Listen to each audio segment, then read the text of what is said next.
Gente, vocês gostaram tanto do meu vídeo da Cordon Bleu que eu resolvi fazer uma parte 2 desse vídeo. Dessa vez eu acho que eu vou contar mais uma experiência pessoal minha, como é que foi pra mim fazer Cordon Bleu, porque eu senti que vocês têm muitas dúvidas ainda. E aí, enfim, posso ainda conversar mais sobre isso. Eu tô inclusive fazendo uma receita agora, que é um creme brulee, já vai pro canal. Então, tomei esse tempo aqui já pra conversar com vocês, tô cheia de baunilha aqui no pescoço, mas segue o jogo. Tô até com o meu celular aqui na mão, que daí eu vou olhando as datas mais ou menos pra poder contar melhor essa história pra vocês. Então eu ganhei o MasterChef em dezembro de 2014. E aí eu fiz algumas publicidades no comecinho do ano e já logo embarquei pra França. Quando eu fiz faculdade em São Carlos, eu tinha uma república e eu recebi uma amiga francesa, que é a Margot, que inclusive é uma amiga minha que parece muito fisicamente comigo. Vou pedir pra edição colocar uma foto minha e da Margot aqui, que a gente é muito gêmeas. Então eu fui um pouco mais cedo pra Paris, pra poder ficar com a Margot, aprender um pouco a língua, me situar um pouco melhor. Antes da escola começar. Quando a escola começou, eu fiquei meio em choque, porque assim, eu achei que por ser a escola mais antiga da França, ia ser lotado de francês na turma, e que ia ser uma super escola francesona. E na verdade, assim, é uma escola mega francesa, a gente só aprende técnicas francesas, igual eu falei. Na minha escola, a Julia Child se formou lá, que é uma cozinheira, apesar de ser americana, que levou a cozinha francesa pro mundo inteiro, né, divulgou isso de forma mais midiática. Então é uma escola francesa, porém, 80% dos alunos são asiáticos, 15% são tipo russos, e é muito engraçado, porque é uma escola que tem muita gente de férias, assim, vamos dizer, tem muita gente com muita grana, então foi realmente uma oportunidade, assim, na minha vida de viver uma outra realidade. Apesar de ser uma menina branca, privilegiada, dadari, eu nunca tive a condição de estudar numa escola com esse perfil, porque é uma escola realmente muito cara lá fora, né? Convivi com uma galera que eu nunca convivi antes na minha vida e isso foi meio engraçado, vamos dizer assim, porque durante a semana a gente às vezes tinha uns breaks, assim, de aula, e o pessoal ia comer em restaurante estrelado, tipo almoço, jantar meio de férias, assim, e eu super planejando o que eu ia fazer. Então, foi um momento, assim, para lembrar da minha história. Boa. Bom, antes de começar a entrar na parte da Cordon Bleu, vou antecipar uma coisa pra vocês. Nessa época da minha vida, foi muito bizarro, né? Porque, tipo, eu tinha uma profissão, aí eu tinha acabado de ganhar um reality show, aí minha vida mudou. Eu falei, gente, eu mudei de profissão, e agora? E eu meio que comecei do zero de novo, porque daí eu tava indo pra França pra começar a estudar de novo, falar uma língua que eu não falo, então é meio que dar uns passinhos pra trás. Foi uma escolha meio difícil de fazer na época, porque eu tinha acabado de voltar com o meu primeiro namorado da minha vida, que eu tava super pronta pra casar, apaixonadíssima. E aí eu falei, bom, me espera aí, eu vou só fazer ali a Cordon Bleu e já volto. Uma parte de mim sabia que eu não ia fazer só a Cordon Bleu e voltar, eu tava querendo mesmo ficar lá e trabalhar e tal. E aí eu levei, tipo, o maior pé na... Acho que o verdadeiro, assim, pé na bunda que eu levei na vida foi nessa época. Então foi muito bizarro, porque eu tinha acabado de ganhar um reality show, então, super feliz. Vou me preparar pra ir pra França, super eufórica. Aí, super apaixonada, vivendo a minha melhor vida, de repente, bum, levei um pé na bunda. Aí eu embarquei pra Paris, e aí eu tive um momentinho meio deprê, eu fiquei assim, gente, será que eu tenho o direito de ficar deprimida em Paris porque eu levei um pé na bunda? Eu entendi que não, né, não tenho direito. Mentira, até tinha direito de estar triste, mas segue a vida, né? E aí eu resolvi, falei, bom, já que em vez eu tenho a opção de ficar triste e lamentando que eu levei um pé na bunda, ou eu tenho a chance de curtir muito essa experiência, porque só acontece uma vez na vida, de ter 24 anos, 150 mil reais no bolso e a possibilidade de morar em Paris, certo? Então já virei essa página da vida, graças a Deus. Aliás, uma coisa que me perguntam sobre o visto, né? Como é que eu fiquei tanto tempo e tal. Parte da família do meu pai é italiana. Então eu tenho passaporte italiano, então eu nunca precisei do visto, eu fui só com passagem de ida, porque eu tenho direito de ficar lá. Inclusive, eu tenho duas irmãs, uma irmã mais velha, que é casada com um italiano e que mora na França, na fronteira com a Suíça. Então ela fala francês super bem, ela mora lá, sei lá, 10 anos, minha irmã mais velha, Marina, linda. E eu tenho uma irmã do meio, que é a Thaís, que é artista plástica e mora também na Itália. Então, quando eu me preparei pra ir, por mais que, né, depois desse pé na bunda aí eu fiquei meio na bad, eu tava ciente de que eu tava indo ficar perto da minha família também, porque as minhas irmãs eu não via fazia anos, a Thaís fez faculdade lá na Itália, então, tipo, fiquei muito tempo sem ver as minhas irmãs, e aí mudar pra Paris era a chance de poder ver com mais frequência. Então, não tive tanto essa coisa de, tipo, deixar minha família pra trás e tal, não. Eu fui, na verdade, ficar mais próximo, mais perto de uma parte da família. Então, beleza. Contada essa parte, o que mais que eu conto, Marcela?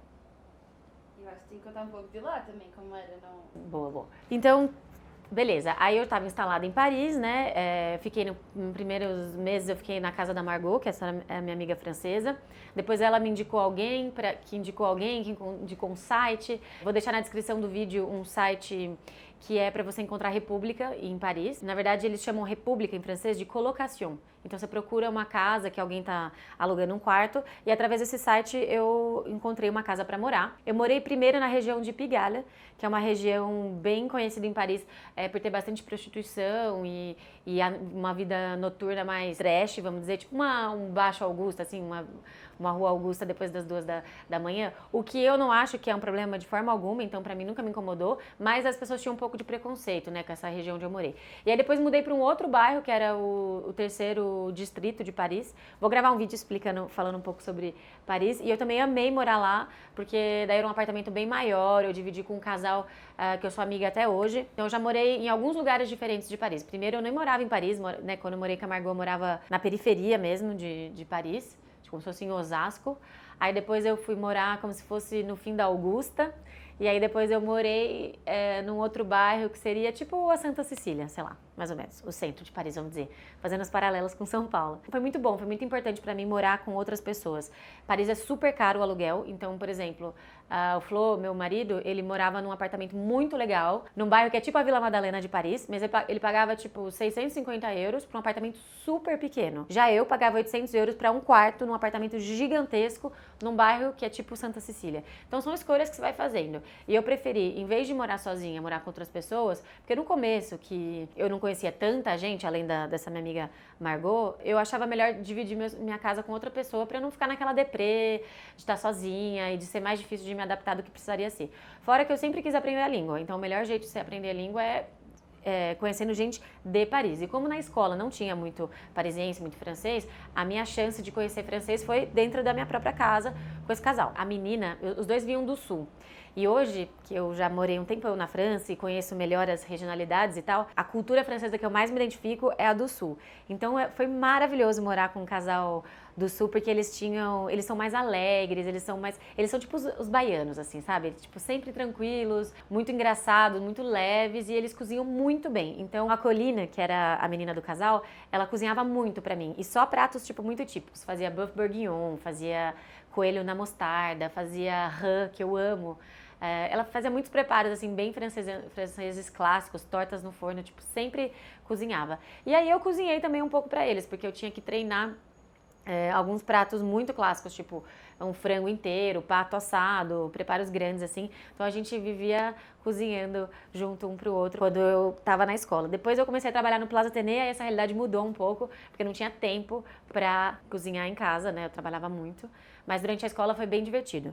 Então, o meu conselho para quem for fazer essa escola e quiser realmente se adaptar à França e tal, é procurar dividir uma casa, porque a escola acaba sendo um universo muito estrangeiro, assim, é um monte de estrangeiro, é um monte de professor preparado para receber estrangeiro, e aí fica meio que uma bolha, né? Quanto mais estrangeiro você conhece, mais estrangeiro você dá rolê, e aí o francês, ele fala inglês, muitos franceses falam inglês, mas eles têm um sotaque muito, muito, muito, muito forte, e eles não são muito fãs de falar inglês, então às vezes você começa uma conversa em inglês e o cara já pega um bode, assim, de conversar com você. Não é igual o brasileiro que, de um modo geral, também não fala muito bem inglês, mas que se joga e tenta falar e comunicar e gastar o inglês que a gente tem. Eles não falam muito bem, não são muito afim.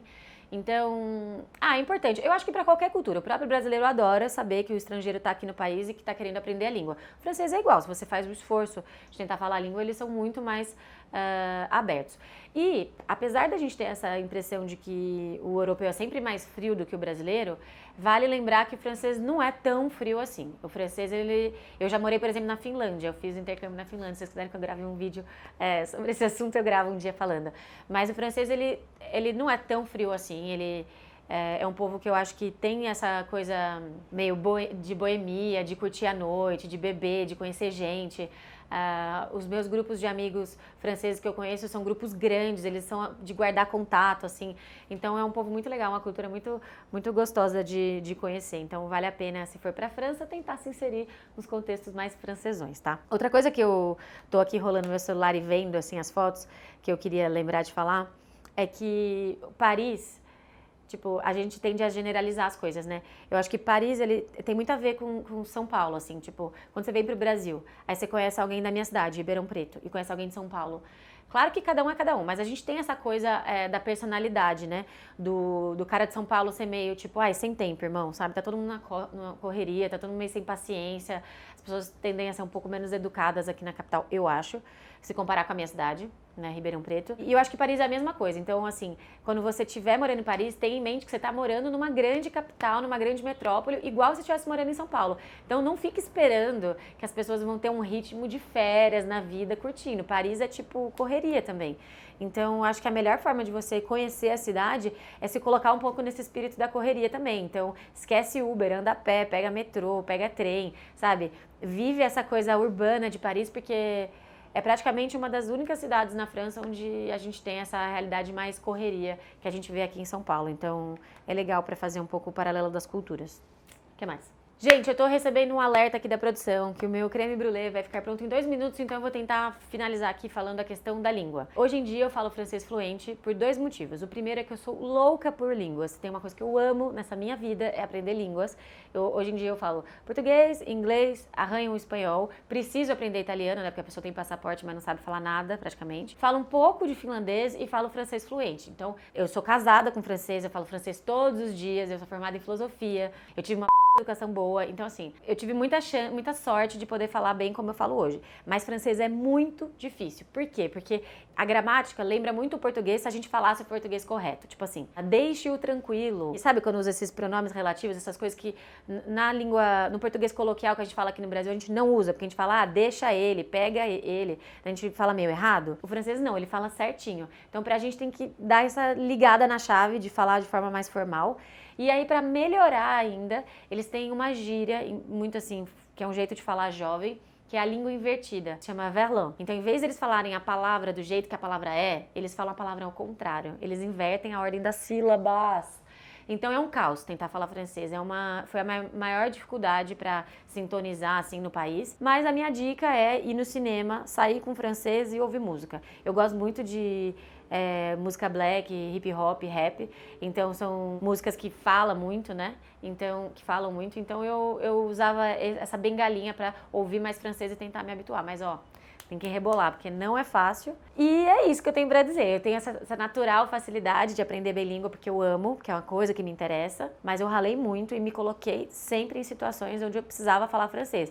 Porque se você ficar só no conforto, sair com seu amigo brasileiro, com seu amigo americano, não vai dar certo de aprender francês. Tem que tentar comunicar com francês, é a melhor forma. Gente, 2015 faz bastante tempo, eu já não lembro de tudo, mas eu contei da minha família, das minhas irmãs, contei do meu pé na bunda, contei como foi difícil aprender a língua. Escreve aí nos comentários o que mais que vocês querem que eu conte da minha vida na França, por onde que eu vou pra contar pra vocês, que hoje eu tô sem roteiro, na louca, a Marcela tá aqui do lado, mas ela tá... Então é isso, gente. Até mais.